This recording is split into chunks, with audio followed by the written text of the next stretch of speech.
വീട് തകർത്തത് ഉദ്യോഗസ്ഥ അനാസ്ഥ. അതിദരിദ്രയായ വിധവയും മകനും പെരുവഴിയിൽ. നമസ്കാരം. അരനൂറ്റാണ്ടിലധികം പഴക്കമുള്ള വീട്. വിണ്ടുകീറിയ ഭിത്തിയും ദ്രവിച്ച മേൽക്കൂരയും കാണാൻ ഉദ്യോഗസ്ഥന് കണ്ണുണ്ടായില്ല.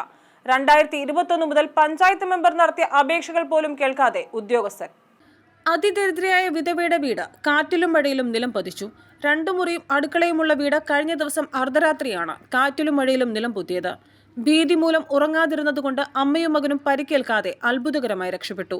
മേൽക്കൂര തകരുന്ന ശബ്ദം കേട്ട് പുറത്തിറങ്ങിയില്ലായിരുന്നെങ്കിൽ അപകടം ഗുരുതരമാകുമായിരുന്നു.